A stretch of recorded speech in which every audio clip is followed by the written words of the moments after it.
Hello friends, स्वागत है आप सभी का। आज हम जो है पब्लिक एडमिनिस्ट्रेशन के ऊपर लेक्चर सीरीज़ स्टार्ट करने जा रहे हैं। तो ये पार्ट नंबर 1 है जिसमें हम साइंटिफिक मैनेजमेंट थ्योरी जो एफ.डब्ल्यू. टेलर के द्वारा दी गई है उसको कवर करेंगे। इसके बाद जो भी अदर्स एडमिनिस्ट्रेटिव थिंकर्स हैं ऑन पब्लिक एडमिनिस्ट्रेशन उनको 1 बाय 1 कवर करेंगे। तो बने रहिए चैनल के साथ, चैनल को सब्सक्राइब करके रखिए, बेल आइकन को प्रेस करके रखिए ताकि जब भी मैं नई वीडियो डालूँ आपको तुरंत नोटिफिकेशन मिल सके। तो इस लेक्चर सीरीज़ में जो हम पब्लिक एडमिनिस्ट्रेशन को कवर करेंगे एमसीक्यूज़ की फॉर्म में, ताकि आपकी एक क्विक रिवीजन हो सके। और जो आपके एग्ज़ाम्स हैं, जैसे कि आप कुछ एस्पिरेंट्स जो यूजीसी नेट एग्ज़ाम्स की तैयारी कर रहे हैं या फिर अदर स्टेट बोर्ड्स में जो लेक्चरर या फिर असिस्टेंट प्रोफेसर्स की तैयारी कर रहे हैं, तो या फिर अदर जो यूनिवर्सिटी एंट्रेंस एग्ज़ाम्स के एस्पिरेंट्स हैं उनके लिए वीडियो बेनिफिशियल होने वाली है, जहाँ पे पब्लिक एडमिनिस्ट्रेशन एक इंपॉर्टेंट कंपोनेंट है। तो आप अपने हिसाब से देख लीजिए आपके सिलेबस में ये थ्योरी है या नहीं। अगर थ्योरी है तो आपके लिए ये वीडियो बेनिफिशियल होने वाली है। तो आप इसी तरीके से हम पब्लिक एडमिनिस्ट्रेशन को एमसीक्यूज़ की फॉर्म में कवर करेंगे, जैसे हमने इंडियन पॉलिटिकल थिंकर्स और वेस्टर्न पॉलिटिकल थिंकर्स को कवर किया है। तो चलिए वीडियो को स्टार्ट करते हैं फर्स्ट एमसीक्यू के साथ। First MCQ, which of the following book is not written by F W. Taylor. F W. Taylor के द्वारा कौन सी बुक जो है वो नहीं लिखी गई है? A, a piece rate system, B, creative experience, C, shop management, D, art of cutting metals. तो कौन सी जो है पुस्तक जो है एफ.डब्ल्यू. टेलर के साथ बिलोंग नहीं करती है? तो राइट आंसर क्या होगा? Right answer is option number B, creative experience जो है वो उनके द्वारा नहीं लिखी गई है, वो एम.पी. फॉलेट के द्वारा लिखी गई है। बाकी जो a piece rate system, shop management, art of cutting metal जो है एफ.डब्ल्यू. टेलर की इंपॉर्टेंट पुस्तक हैं, उनके द्वारा 4 जो है इंपॉर्टेंट पुस्तक हैं उनको हम डिस्कस कर लेते हैं। जो क्रिएटिव एक्सपीरियंस है किताब जो है मैरी पॉर्कर फॉलेट ने लिखी है, जिन्होंने जो है क्लासिकल थ्योरी को क्रिटिसाइज़ किया। वो क्रिटिक थे क्लासिकल थ्योरी के, क्योंकि उनका मानना था कि जो क्लासिकल थ्योरी है वो सिर्फ मैकेनिकल अप्रोच के ऊपर फोकस है, और जो मनोवैज्ञानिक और सामाजिक दृष्टिकोण है ऑर्गेनाइजेशन में उसको जो है निगलेक्ट करते हैं, मतलब सोशो साइकोलॉजिकल डायमेंशन को निगलेक्ट करते हैं, इसलिए वो उनको क्रिटिसाइज़ करते हैं अपनी किताब क्रिएटिव एक्सपीरियंस में। तो टेलर के जो एफ.डब्ल्यू. टेलर के जो इंपॉर्टेंट वर्क्स हैं उनको डिस्कस कर लेते हैं। ये अक्सर क्रोनोलॉजिकल आर्डर में जमाने के लिए एग्जाम्स में आते हैं, तो आप इनको क्रोनोलॉजिकल आर्डर में याद रखिए। पहला है piece rate system 1895, shop management 1903, art of cutting metals 1906 and 4 principle of scientific management 1911। तो आप इनको क्रोनोलॉजी में याद रखिए, ये अक्सर एग्जाम्स में पूछी जाती है। Next question, which of the following thinkers belong to the scientific management theory. इनमें से कौन सा थिंकर जो है साइंटिफिक मैनेजमेंट थ्योरी के साथ बिलोंग्स करते हैं? F.B. गिलब्रिथ। आपने तो अक्सर सुना होगा कि जो एफ.डब्ल्यू. टेलर है वो तो एक इम्पॉर्टेंट थिंकर हैं जो साइंटिफिक मैनेजमेंट थ्योरी के साथ बिलोंग करते हैं, लेकिन बाकी वाले थिंकर्स को भी आपको याद रखना है कौन कौन से थिंकर जो है उस थ्योरी के साथ बिलोंग करते हैं। F.B. Gilbreth, H.L. Gantt, F W. Taylor, S.E. Thomson. तो क्या सही होगा? फर्स्ट जो है ए एंड बी सही है, या फिर ए, बी एंड सी, या थर्ड ए एंड डी, या fourth A, B, C and D. तो राइट आंसर क्या होगा? Right answer is option number 4, क्योंकि ये सभी थिंकर जो है F.B. Gilbreth, H.L. Gantt, F W. Taylor, S.E. Thomson, इन सभी ने अपनी जो है कंट्रीब्यूशन दी है for the growth of scientific management theory. देखिए इस थ्योरी के साथ कौन कौन से थिंकर बिलोंग करते हैं देख लेते हैं। F W. Taylor, H.L. Gantt, H. Emerson, F.B. Gilbreth, इन्होंने डिफरेंट जो है अपने व्यू पॉइंट्स दिए हैं कैसे साइंटिफिक मैनेजमेंट थ्योरी को उसमें ग्रोथ लानी है, तो प्रोडक्शन को कैसे इंक्रीज़ करना है, तो उसके लिए आपने ये थ्योरीज दी हैं। तो इनकी एक इम्पॉर्टेंट कंट्रीब्यूशन है। तो इनमें F W. Taylor, H.L. Gantt, H. Emerson, F.B. Gilbreth, L.M. Gilbreth, C.G. Barth, S.E. Thomson, M.L. Cooke and H.K. Hathaway. तो इन सभी को आपको रीड करना है। अगर एग्ज़ाम में पूछा जाए तो आपको एज अ आइडिया होना चाहिए कि कौन सा थिंकर किस थ्योरी के साथ बिलोंग करते हैं। Next question, choose the thinker which had improve the task and bonus system of incentive. अभी मैंने बताया कि ये थिंकर ने अपने जो है व्यू पॉइंट दिए, अपने थ्योरीज दी, तो किस थिंकर ने जो है टास्क एंड बोनस सिस्टम को लाया for the growth of scientific management theory? A H L Gantt, B F W Taylor, C H Emerson, D M P Follett. तो राइट आंसर क्या होगा? Right answer is option number A, H L Gantt ने जो है task and bonus system लाया, जिसमें जो भी ऑर्गेनाइजेशन में स्टैंडर्ड सेट किए जाएंगे, अगर कोई भी वर्कर उस स्टैंडर्ड्स को मीट करता है तो उसके बाद उसको बोनस के तौर पर कुछ इंसेंटिव दिए जाएंगे, ताकि जो हो उसमें मोटिवेशन बना रहे और वो जो है इंक्रीज़ करे अपनी प्रोडक्शन को। गैंट चार्ट भी दिया है, एच एल गेंट ने जो है गैंट चार्ट भी दिया है, जिसमें क्या होता है कि हम वर्कर्स की जो प्रोग्रेस है with respect to the time जो है मेज़र कर सकते हैं। Next question, who had given 12 principle of efficiency? 12 principles of efficiency किस थिंकर ने दिए हैं? A H L Gantt, B H Emerson, C F W Taylor, D Henry Fayol. The right answer is option number B, H Emerson ने जो है 12 principle of efficiency दिए हैं for the growth of scientific management theory. तो इन principles को देख लेते हैं, एक बार गो थ्रू कर लेते हैं, ताकि अगर एग्ज़ाम में पूछा जाए तो आपको आइडिया होना चाहिए। क्लियरली डिफाइंड ऑब्जेक्टिव होने चाहिए, ऑर्गेनाइजेशन की कॉमन सेंस को मद्देनज़र रखना चाहिए, competent consultation, discipline, fair deal, reliable, immediate and adequate record होना चाहिए, dispatching, standard and schedules, standard condition, standard operations, written standard practice instruction and efficiency rewards. तो ये 12 प्रिंसिपल जो हैं एच एमरसन ने दिए हैं। Next question, who called scientific management theory as physiological organisation theory? किस थिंकर ने जो है साइंटिफिक मैनेजमेंट थ्योरी को फिजियोलॉजिकल ऑर्गेनाइजेशन थ्योरी का नाम दिया? A Elton Mayo and Chester Barnard, B Herbert Simon and James G March, C Herbert Simon and Elton Mayo, D Chester Barnard and James G March. तो right answer क्या होगा? कौन से thinker ने इसको फिजियोलॉजिकल ऑर्गेनाइजेशन थ्योरी कहा? तो right answer is option number B, Herbert Simon और जेम्स जी मार्च ने जो है इनको फिजियोलॉजिकल ऑर्गेनाइजेशन थ्योरी किया, क्योंकि वो इस थ्योरी के क्रिटिक थे। तो क्रिटिसाइज करते टाइम उन्होंने जो है इसको नाम दिया फिजियोलॉजिकल ऑर्गेनाइजेशन थ्योरी। क्यों दिया नाम? क्योंकि ये फिजियोलॉजिकल वेरिएबल जो है, फिजिकल वेरिएबल्स के जो है ऊपर फोकस करती है for the growth of production. बाकी जो सोशो साइकोलॉजिकल वेरिएबल्स हैं उनको जो है थ्योरी निगलेक्ट करती है, इसलिए वो इसको क्रिटिसाइज करते हैं। Next, which of the following concepts are not associated with scientific management? कौन सा कंसेप्ट जो है साइंटिफिक मैनेजमेंट के साथ नहीं बिलोंग करता है? Mental revolution, unity of command, तीसरा rule of thumb, time and motion study, या फिर डिफरेंशियल पीस रेट सिस्टम। तो राइट आंसर क्या होगा? Right answer is option number C, 2 और 3 जो बिलोंग नहीं करता, mental revolution, rule of thumb, time and motion study and differential piece rate system. Rule of thumb की जगह वो साइंस की बात करते हैं।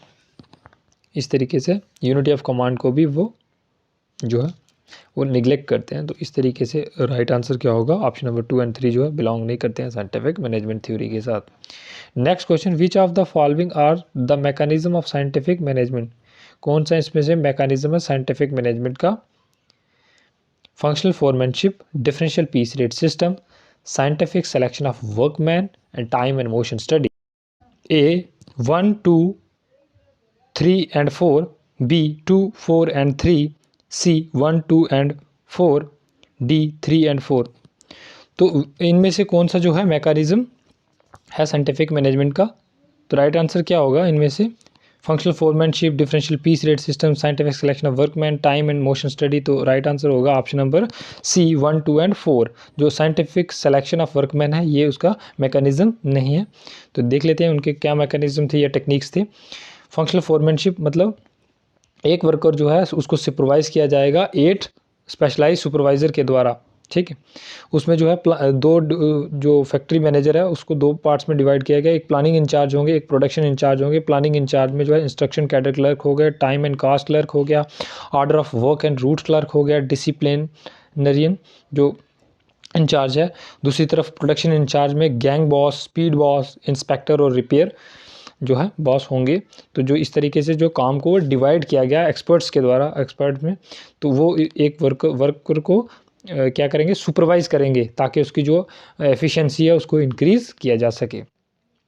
फर्स्ट आ गया फंक्शनल फोरमैनशिप, सेकंड आ गया मोशन स्टडी, जिसमें हम एक काम को करने का सबसे बेस्ट तरीका है उसको अपने ढूंढना है, तो उसी मेथड्स को अपना के जो है उस काम को करना है जहाँ से मैक्सिमम रिजल्ट्स आए। Time study, determine standard time for completion of work, एक वर्क को कंप्लीट करने के लिए कितना टाइम लगेगा उसको डिटरमाइन करना।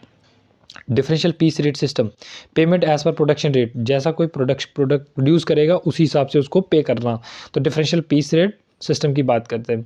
एक्सेप्शन प्रिंसिपल मतलब रिवार्ड्स एंड पेनल्टी प्रोविंस, अगर कोई अच्छा काम करेगा उसको रिवार्ड देना, अगर कोई ख़राब काम करेगा तो उसको ऊपर पेनल्टी लगानी है। तो एक्सेप्शन प्रिंसिपल्स भी ये एक मैकेनिज्म है साइंटिफिक मैनेजमेंट थ्योरी का। Next question, the experiments conducted by Taylor were intended, जो एक्सपेरिमेंट्स कंडक्ट किए गए टेलर के द्वारा उसका क्या मकसद था। A, to understand the motivation of workers के मोटिवेशन को समझना, to understand the process of mental revolution, या C, to discover the best way to carry out specific task, किसी काम को करने का सही तरीका उसको फाइंड आउट करना, या फिर D, to understand the human behaviour in organisation, human behaviour को समझना ऑर्गेनाइजेशन में उसका कैसा बिहेवियर है। तो राइट आंसर क्या होगा, टेलर का जो एक्सपेरिमेंट किया उसका मकसद क्या था, मोटिव क्या था। तो right answer option number C, कि किसी काम को करने के लिए सही तरीके को जो है उसको डिटरमाइन करना, उसको फाइंड आउट करना, तो ये उसका मोटिव था। Next question, the scientific management stress upon, जो साइंटिफिक मैनेजमेंट थ्योरी है वो किसके ऊपर फोकस करती है, मतलब उसके क्या थीम्स हैं इंपॉर्टेंट। ए, रैशनलिटी, स्पेशलाइजेशन, तीसरा टेक्निकल कॉम्पिटेंस, चौथा प्रिडिक्टेबिलिटी। तो सेलेक्ट द करेक्ट कोड, इनमें से क्या सही है। A 1 and 2, B 1, 2 and 3, C 2, 3 and 4, D 1, 2, 3 and 4। तो राइट आंसर क्या होगा, साइंटिफिक मैनेजमेंट थ्योरी किसके ऊपर फोकस करती है, उसके बेसिक थीम्स क्या हैं। Right answer option number D 1, 2, 3 and 4, मतलब ऑल ऑफ दीज जो है ये बेसिक थीम्स हैं जिसके ऊपर साइंटिफिक मैनेजमेंट थ्योरी फोकस करती है। तो उनके थीम्स हैं specialisations, predictability, technical competence and rationality for improving the organisation efficiency and economy. देखिए जो साइंटिफिक मैनेजमेंट थ्योरी का जो जन्म है वो इसीलिए हुआ क्योंकि जो प्रोडक्शन लेवल था वो धीरे धीरे कम हो रहा था इंडस्ट्रीज में, तो उसको इम्प्रूव करने के लिए जो है डिफरेंट थिंकर्स ने अपनी जो थ्योरीज दी, जिसमें एक इंपॉर्टेंट थ्योरी है साइंटिफिक मैनेजमेंट थ्योरी, जिसको एक पीक पर ले गए कौन, F W. Taylor. Next question, Taylorism took shape as a Stakhanovite movement in Stakhanovite movement जो है इसकी शेप किस कंट्री में ली। तो A USA, B USSR, C France, D Germany. The right answer is option number B USSR में जो है इन्होंने स्टैकनवाइट मूवमेंट की शक्ल ले ली, उसकी शेप ली, वहाँ पे एज अ स्टैकनवाइट मूवमेंट जो है चलाया गया। Next question, which of the following are not the basic themes of scientific management, इनमें से कौन सा जो है बेसिक थीम नहीं है साइंटिफिक मैनेजमेंट का। अभी हमने डिस्कस किया थीम्स क्या हैं। First, cooperation not individualism, 2 harmony not discord, 3 science not rule of thumb not thumb rule, 4 maximum output in place of restricted output, 5th development of efficiency and prosperity। A 1, 2 and 5, B 1, 2, 3 and 4, C 1, 2, 3, 4 and 5, या फिर D none of the above। तो right answer क्या होगा, basic theme इनमें से कोई भी नहीं है क्योंकि ये सारे जो है कैरेक्टरिस्टिक हैं साइंटिफिक मैनेजमेंट के, उसके थीम्स नहीं हैं। Cooperation not individualism, harmony not discord, science not thumb rule, maximum output in place of restricted output, development of efficiency and prosperity. तो ये सारा जो है ये उनके ये कैरेक्टरिस्टिक्स हैं, ठीक। Science not rule thumb, science के ऊपर फोकस होना चाहिए, नॉट रूल ऑफ थंब को। मैक्सिमम आउट की बात करते हैं, development of each man to his greatest, हर एक जो वर्कर है उसकी जो ग्रेटर एफिशिएंसी है उस तक उसको उसकी डेवलपमेंट करना। कॉपरेशन नॉट इंडिविजुअलिज्म, कॉपरेशन को फोकस करते हैं not individualism, harmony not Discord. तो ये उसके इंपॉर्टेंट कैरेक्टरिस्टिक्स हैं साइंटिफिक मैनेजमेंट थ्योरी के। Next, the philosophy of principles of scientific management does not include, scientific management की फिलॉसफी क्या है उस पर नहीं आता। ए ऑब्टेनिंग हार्मोनी इन ग्रुप एक्शन, हार्मोनी को स्थापित करना ग्रुप में। B replacing rule of thumb, rule of thumb को जो है रिप्लेस करना by science. C working for maximum output, maximum output के लिए काम करना। D achieving chaotic individualism, chaotic individualism को अचीव करना। तो राइट आंसर क्या होगा, क्या इनमें से नहीं है? तो right answer option number D वो सही नहीं है, क्योंकि अचीविंग क्योटिक जो इंडिविजुअलिज्म उसका फोकस नहीं था, उसका इंपॉर्टेंट प्रिंसिपल नहीं था। बाकी जो है ऑब्टेनिंग हार्मोनी जो है वो लाना, replacing rule of thumb by science, working for maximum output, तो ये सारे जो हैं उसके प्रिंसिपल्स हैं। Next question, which of the following are the main feature of scientific management, scientific management के मेन फीचर क्या हैं? First, a single administrative science whose principles were applicable not only to the business but also to the government, religious and other organizations. Second, functional foremanship. तीसरा, separation of planning and execution. Fourth, differential piece rate plan. तो इनमें से क्या option, कौन सा option सही होगा? A 2, 3 and 4, B 1, 2 and 4, C 1, 2, 3 and 4, D 2 and 4। तो राइट आंसर क्या होगा? Right answer is option number A 2, 3 and 4 जो है वो राइट आंसर है, क्योंकि जो administrative single administrative science whose principle were applicable not only the business, ये सिर्फ बिजनेस को ही फोकस करके जो साइंटिफिक मैनेजमेंट थ्योरी जो लाई गई थी, ना कि अदर जो रिलीजियस एंड अदर ऑर्गेनाइजेशंस को इम्प्लीमेंट करने के लिए। फंक्शनल फॉर्मेनशिप जो इंपॉर्टेंट प्रिंसिपल है, separation of planning and execution, planning और एग्जीक्यूशन में जो है सेपरेशन होना चाहिए। फंक्शनल फॉर्मेनशिप की बात करते हैं, डिफरेंशियल पीस रेट सिस्टम, मतलब जैसा कोई प्रोड्यूस करेगा उसी हिसाब से उसको पे करना, तो ये भी उसके इंपॉर्टेंट प्रिंसिपल है। Next question, which one of the following is the goal of scientific management, scientific management जो थ्योरी का इंपॉर्टेंट गोल क्या है? A generating employment, B maximising social welfare, C higher industrial efficiency, D welfare of the workers.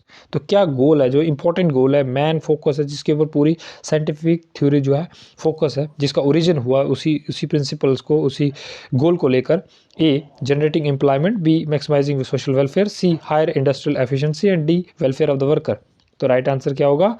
Right answer option number C higher industrial efficiency, मतलब जो industries है उसमें जो है एफिशिएंसी लाना, उसमें प्रोडक्शन लेवल को इंक्रीज करना, तो मेन गोल जो है साइंटिफिक मैनेजमेंट थ्योरी का था।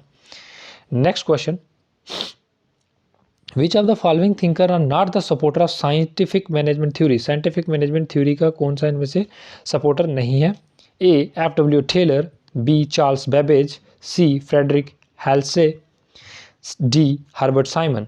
तो राइट आंसर क्या होगा? Right answer is option number D Herbert Simon जो है वो एक थिंकर नहीं है जो साइंटिफिक मैनेजमेंट थ्योरी के साथ बिलोंग करते थे। बाकी otherwise F W. Taylor, Charles Babbage and Frederick Halsey जो है वो साइंटिफिक मैनेजमेंट थ्योरी के सपोर्टर थे।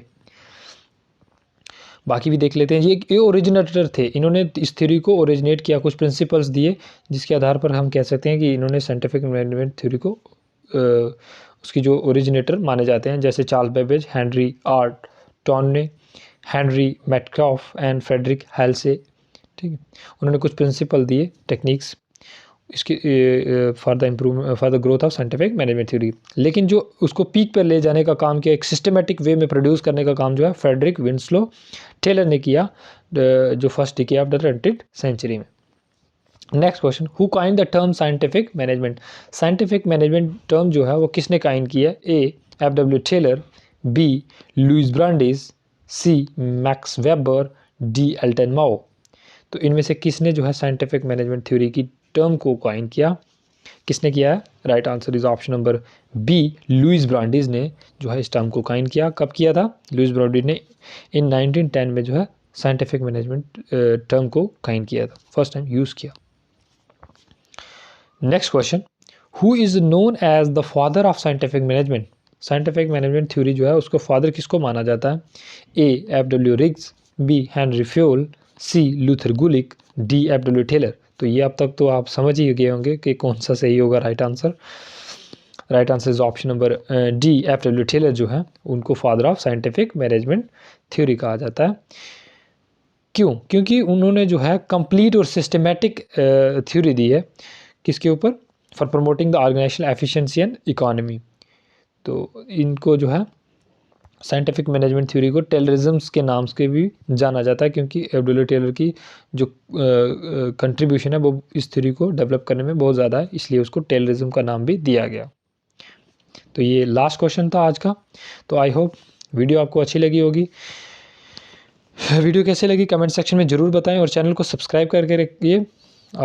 इसी तरह की जो नेक्स्ट पार्ट्स में जो हम MCQs को डिस्कस करेंगे और पूरे पब्लिक एडमिनिस्ट्रेशन को इसी तरीके से कवर करेंगे। इसके बाद पब्लिक एडमिनिस्ट्रेशन के बाद आप किस कंपोनेंट को के ऊपर MCQs चाहते हैं आप कमेंट सेक्शन में ज़रूर लिखिए, और साथ ही साथ वीडियो को ज़्यादा से ज़्यादा शेयर कीजिए अपने फ्रेंड्स के साथ, ताकि हमें भी मोटिवेट मिले इसी तरह के कंटेंट को लाने के लिए।